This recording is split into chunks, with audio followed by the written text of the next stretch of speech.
Alrighty, well, welcome to the first episode of Double A Ringside Podcast. My name is Albert. And my name is Abraham. We decided we want to start a podcast based on our passion for wrestling. Me and Abe actually discovered that we both loved wrestling about 2 years ago, where we just so happened to take a trip to Miami, and we both looked at each other, and we were like, man, don't we both wish we could be in Orlando? And we both agreed. And Wait, what's going? Wait, why do you want to be in Orlando? Yeah, and I was like, well, I wanted to be in Orlando because WrestleMania is happening. He goes, dude, I love WrestleMania. I love wrestling. Watching WrestleMania right now. So we spent the whole day just watching wrestling while everyone else is just hanging out, having drinks, and we're like the two nerds in the back in the back of the club just watching what's happening in WrestleMania. What WrestleMania was that actually? That was the one in Orlando. I feel like it was WrestleMania 33, the one where Goldberg was wrestling Brock Lesnar. Yes. So we both discovered our love and passion for wrestling, and we're kind of tired of like kind of talking about wrestling like in secret and stuff and not being looked at in any sort of way. So we just came up with the idea of, hey, why don't we just spend a little bit of time. We already talk about wrestling as it is, but why don't we make it interesting and find a really creative way of how to talk about wrestling and how to just bring other people into the show and into our lives and just kind of share with people. So why don't we talk a little bit about our backgrounds? Abe, why don't you tell everyone who you are, where you come from, how you started liking wrestling, and just a little bit about you. Well, as you already know, my name is Abraham. I'm from the Bronx, New York.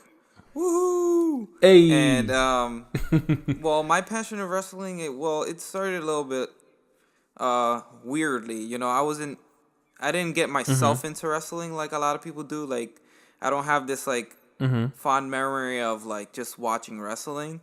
I do remember, like, having friends in, like, elementary school that watched it, and I would always try to be, the little cool kid trying to like to know what it was, but then I wasn't really too familiar with it until like I want to say 2007, 2008, the rise of the Undertaker, the rise of Batista, and the rise of I want to say like Rey Mysterio and SmackDown, and that's what I was able to watch because it used to be on public cable. I didn't know what a Monday Night Raw was or independent wrestling was until I was maybe like 16 or 17 years old, I want to say. How important is wrestling to you? Wrestling takes up, I want to say, like 80% of my off time. So I want to say my off time is any time after from 9 to after 9 to 5. When I come out of work. When I get home, when I relax, when I sit down and be like, what is something that I want to watch? And I just end up watching either like a Monday Night Raw or Tuesday Night SmackDown Live For sure. Or highlights or NXT or anything that wrestling. This is like it just captivates my interest. It's just my interest. This is what I like. This is what I live by. Just briefly, like, where can you see all of this going? Where can you see wrestling going in general? Well, I don't know how you feel about it, but I feel like wrestling could be at a stage where anyone isn't ashamed of being like scared to be like, oh, dude, did you watch Raw last night? Did you watch Brock Lesnar or did you watch like whoever it is that's up at the time? Like, I feel like that it's so taboo to us men and to certain women. Like to an extent, if you be like, oh yeah, I watch wrestling, people will be like, it's fake, right? Like, duh, I know it's fake. I mean, it's scripted, but it's like, for me, it's like watching football or like watching baseball or watching whatever. Except it's like, there's a story to it. Like, there's something that might happen next week that, it's just a little bit relatable, And I just feel like the taboo has to go. Somewhere or another. Like, it's so mainstream now. Like, you can even catch wrestling on ESPN. ESPN, people. This is the biggest... And CBS Sports, News and Fox News and wherever. You find this shit all over the place. And it's like, it's inevitable, but it still needs some work, and it does still need, that taste of being normal. You know what I mean? For sure. Well, I mean, where do For you sure. see this going? So before I get into there, let me let everyone in on a little bit about me. So I am originally from the Bronx, just like yourself. For anyone who doesn't know us or anything about us, so you, Abe, are in the Bronx, New York. I'm actually in Los Angeles, in North Hollywood, California. We're trying to make this all work, although there's that distance. I got into wrestling from, they weren't my cousins per se, but they were like cousins, they were family friends, and their mother used to take care of me. Shout out to Mike and Ivan and Melissa, if you guys are all hearing. Mike and Ivan, they used to watch wrestling all the time. I used to watch, in my opinion, the great stuff. So like mid 90s Raw, and then eventually when SmackDown came out, and then I had other cousins as well who actually, they used to watch WCW. So I had one group of the family watching WWF at the time, and then I had another group watching WCW. So I kind of had best of both worlds. I loved wrestling since literally had all the toys, the rings. I used to play with it all the time. Got a few stories actually with my mom. My mom, bless her heart, was actually listening in or / watching in. She actually, I remember the night that Kane got unmasked for the first time. That show was actually in Madison Square Garden. We didn't know how the whole process worked on like getting tickets and watching shows live and stuff like that. My mom, being the amazing mama she is, she actually, from the Bronx, drove all the way down to Lower Manhattan to try to get me some tickets, and unfortunately, like, we were just too late. Those are things that you have to, you have to pre-order and all that good stuff. However, if the listeners aren't from New York, and a drive from the Bronx all the way to Midtown Manhattan is like hell. It's like hell. It's like the traffic is terrible. The yellow cabs are terrible. The parking is terrible. It's just, everything is just terrible. It's just like a double no. Like, if you're going to go downtown, you don't take your car. It's like common sense. So, no, you're fine. It is very true. So my mom, she tried to go to Madison Square Garden, get some tickets for me, and it just didn't work out. So luckily there was WWF New York, which was a Planet Hollywood themed restaurant right in Times Square. And it was by the WWF, and me and my mom, we watched that particular episode there. Watching Kane getting unmasked, losing. I think he lost to Triple H, and he lifted up his mask, and we saw his face for the first time, and then he choke slam RVD and all that good stuff. So I have a lot of fond memories of watching wrestling as a kid, and falling in love with it, falling out of love with it, falling back in love with it. Been watching wrestling almost all my life. I am a filmmaker out in LA, but I also wanted to do a podcast here, just like Abe was saying. Like, it gets a little frustrating when you want to talk about something like wrestling and people are like, it's fake, it's this, it's that. And it's like, yeah, sure, but there's a lot more to it being a scripted show. It has actually more in common with today, actually, with football, and now even like the MMA and UFC and all that stuff. And we're definitely going to show you the parallels between all that. And for me, how important wrestling is to me, or the importance of wrestling to me, is that it's the best of all worlds. If I want to watch a little bit of sports and combat, there's that. If I want to watch a little bit of theater, it's there as well. It's one of the greatest variety show that has been around since, honestly, probably forever. And I find it so entertaining. I think it's the best thing since sliced bread. Yes, it's the best thing since sliced bread. It's so important to me just because it's something that I just grew up with, and it's something that, just like movies for me, like, it lets me escape just for a little bit, and it lets me go into this wonderful world of baby faces and heels and all these twists and turns. So for me, that's really why it's important. It's just something I'm so passionate about and I love, and I don't want to be afraid to talk about it. Now, awesome. Where do I want wrestling to go? Honestly, just like you said, Abe, like I definitely want wrestling to go more mainstream, and we'll talk about this more in a few. We should live in a place where I can talk about it and people are like, oh yeah, it's actually pretty interesting. I just caught SmackDown on Friday, which will be a thing, and I saw this and I like this aspect of it. But instead of getting, oh no, it's fake, like why do you like all this fake bullshit? It's like, dude, let me it's real to me, damn it. No, it's just like let me take you, let me put you in a suplex, and let me slam you on plywood floor with a little bit of cushion. Tell me if it's fake. Let me put you in a hold and tell me if it's fake.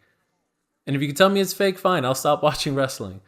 So it's just I definitely want to see it more mainstream. I want to just have more of a natural conversations. And honestly, there's so much history and there's so much of our culture in wrestling that people just need to be a little bit more educated on. And I think that's what we're here to do, honestly.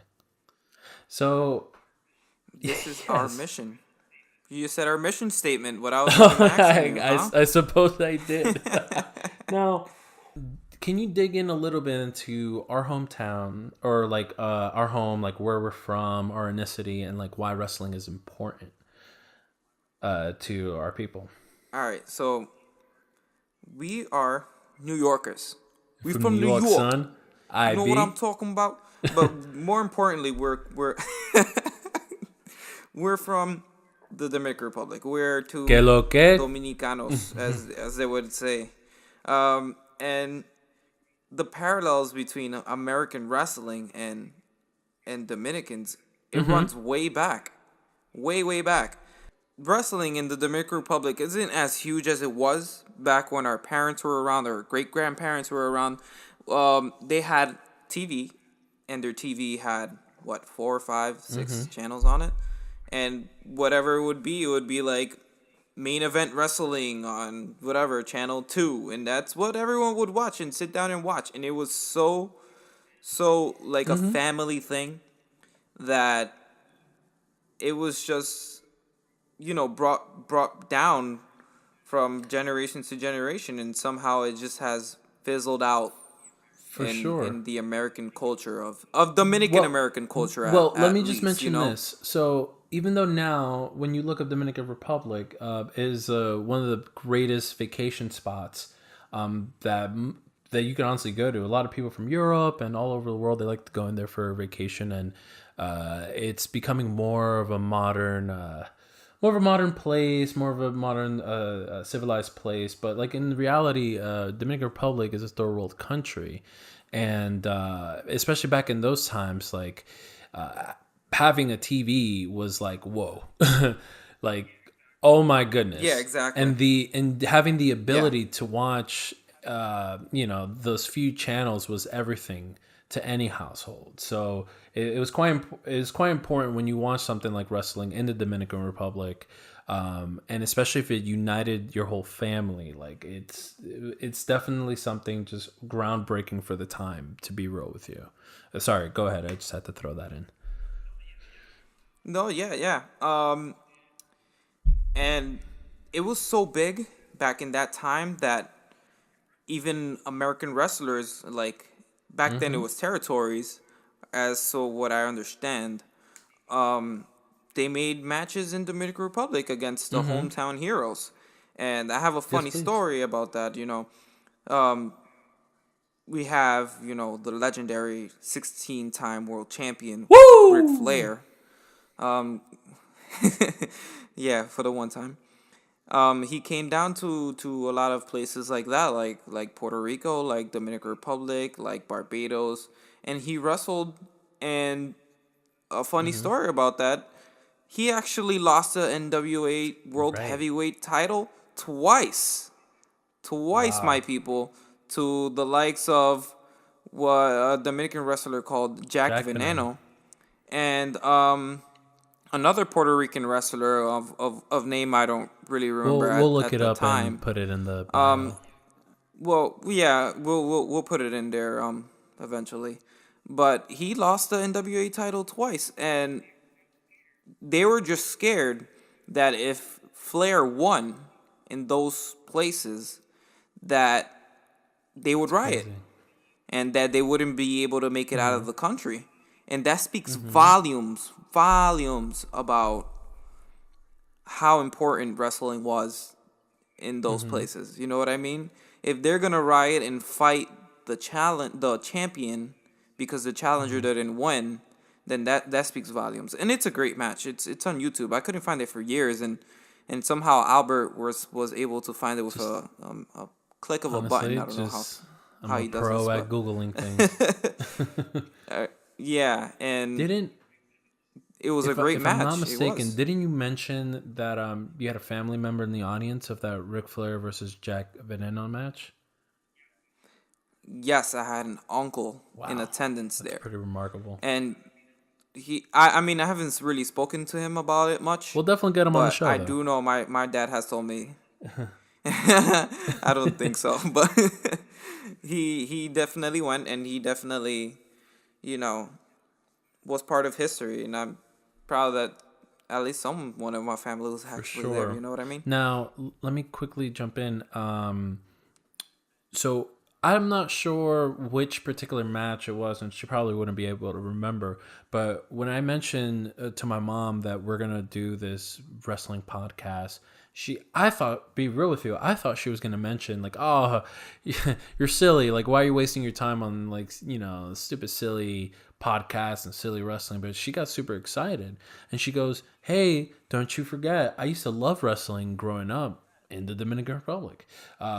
She actually told me, especially with Jack Veneno. Jack Veneno was essentially the Ric Flair for the Dominican Republic. He was humongous. He was one of the top stars. And he is. He's still alive. Oh my goodness. Yeah, he's still alive. Well, we get him on the show. that'd be pretty remarkable. But yeah, my mom would sneak out her house, and there was at least anywhere between 8 to 12 kids, something like that, living in one household. She would sneak out the house to go watch his matches. And the thing is, I didn't know that till later on in life. She saw that I started developing a love for wrestling, and when one random day she goes in Spanish, she goes like, "Mijo, my son, like, like I used to like wrestling." And I was like, "What? You used to like wrestling? The hell?" It's like, "Yeah, I used to go sneak off and watch it live." So it's pretty remarkable that things like that has happened and just been passed on, and we'll definitely get into it in later episodes, like how wrestling has influenced places like like a third world country like Dominican Republic, and has reached to people's homes and hearts and things like that. But what I really, really want to get into is, let's talk about how wrestling has become more mainstream, where it started from, and the progression of it, and then now of where it's going towards, at least in your opinion, from everything that's happening. Well, in my opinion, this there's one or two masterminds behind this all, and we don't want to admit this, but Vince McMahon is the OG. Sure. Vince McMahon is the OG of wrestling, and I let me tell you why. We had Vince McMahon. Now we have Junior, but we had Vince McMahon Senior, in what we call the territories. There was the Northeast territory, there was the Central territory, there was the South, there was all different types of territories. So then, what happened with these territories? They all started being bought out. So they were bought out and brought all together, and that's how we got. At the time, WWF. So that's just the start of what mainstream wrestling was. when let's fast forward, let's say to a decade or at least, we got the first WrestleMania. The first WrestleMania at Madison Square Garden. This is huge. Why is it huge? Say? Well, we had a spectacular mainstream match. Can you name that match for me? I'm trying to think. It was Hulk Hogan and Mr. T, right? Hulk Hogan and Mr. T. And who was Mr. T? Mr. T was TV at the time. What? TV was Mr. T, honestly. Yes, the yes, A-team, yes. You know, was that before or after Rocky 3? I want to say it was after Rocky 3, right? Okay. Because Mr. T was... Yeah, he blew the hell up after that. So, yeah, continue. So, yeah, and it has just grown with stars, with... what we call Andre the Giant was very mainstream, even though he was wrestling. We had Hulk Hogan, which was the embodiment of wrestling in the 80s and the beginning of the 90s, and he was very mainstream. And if you look at now, we have people like Brock Lesnar, who fights in the UFC and then makes matches in WWE, and Ronda Rousey. She was undefeated for an X amount of time before she decided to make the jump on too. And these are things that are I feel like it's beneficial to our culture. For sure. And yeah, what is your intake on it? I'm glad you brought up like what Vince McMahon and what he did with wrestling. So back in the days, wrestling was just more of a circus show to a degree. Just went from town to town, and that particular promotion just stayed within a particular territory. Vince started buying when he took over from his dad, because his dad never wanted him to take over the WWF, or was it WWF, I think, if I'm not mistaken. He never wanted him to take over, but he eventually did. And Vince started buying out all the territories, and he wanted to have like this big organization, this massive thing. And he had his vision. Like, essentially with WrestleMania, like for him was the Super Bowl of wrestling, and rightfully so. And I'm glad there's such thing. He wanted to make wrestling larger than life. And that's why you had celebrities like Mr. T. It's a mixture of all these different pop cultures and world events coming into one. He's taken this idea and it's just ran off. And then you have other companies doing similar things. Where wrestling is going now, it's beyond being just only a wrestling show, just only catering to wrestling fans. So now, we mentioned it earlier, that ESPN is covering wrestling. CBS is covering wrestling. A lot of people... Fox is buying, wrestling. Or they are going to broadcast SmackDown this year. So, with potentially having Daniel Cormier as a commentator. What exactly is that? So, I think especially WWE and just wrestling in general, it's going to be just another big alternative.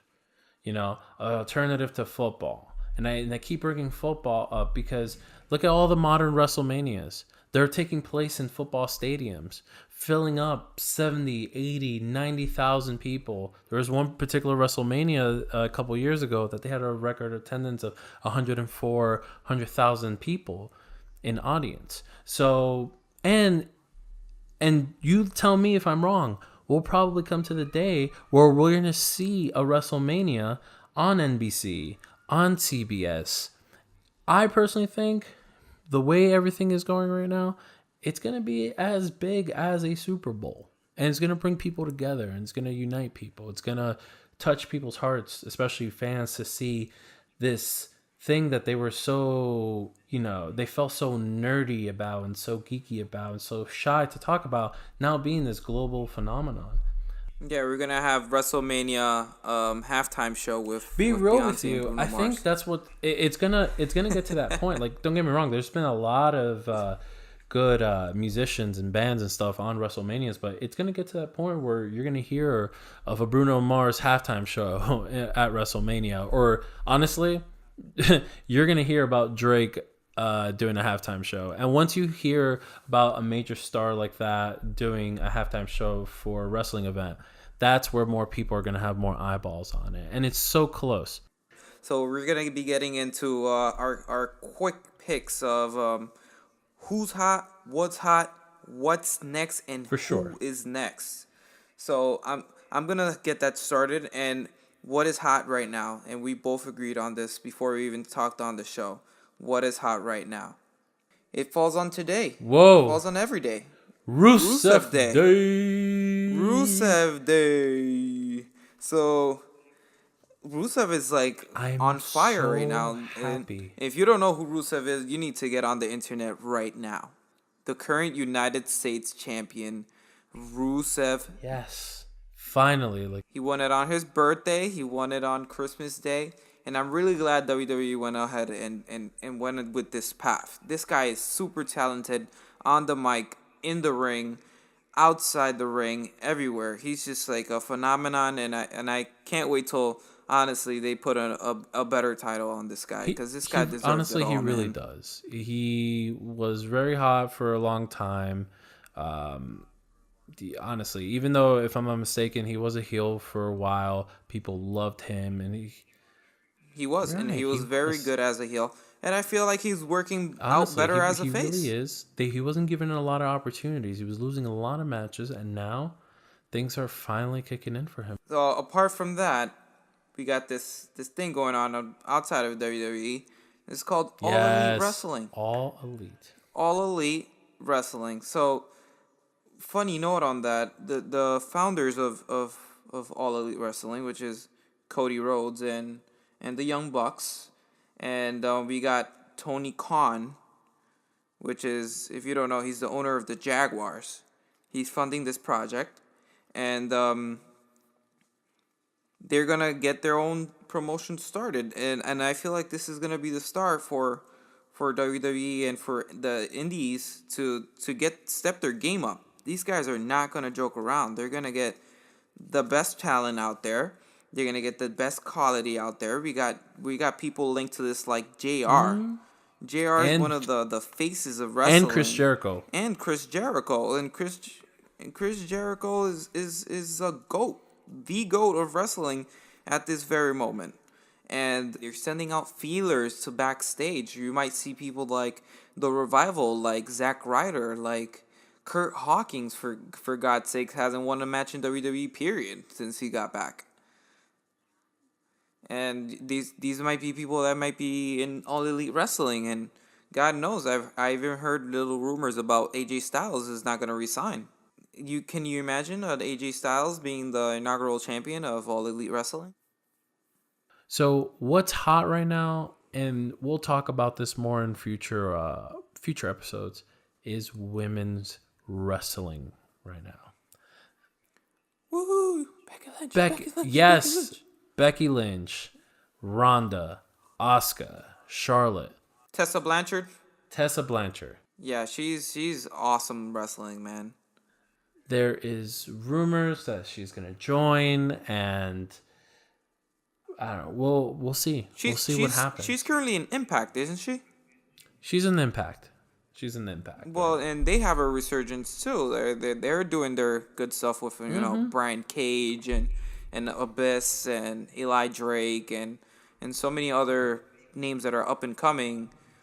And I think they have good talent, and I think Impact, all they have to do is keep the work up, and maybe they can resurge and be the TNA that we all know and love.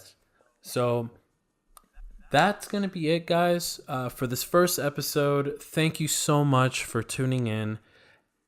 Please subscribe to us, follow us, give us some shout outs, comment. We'll get into the social media.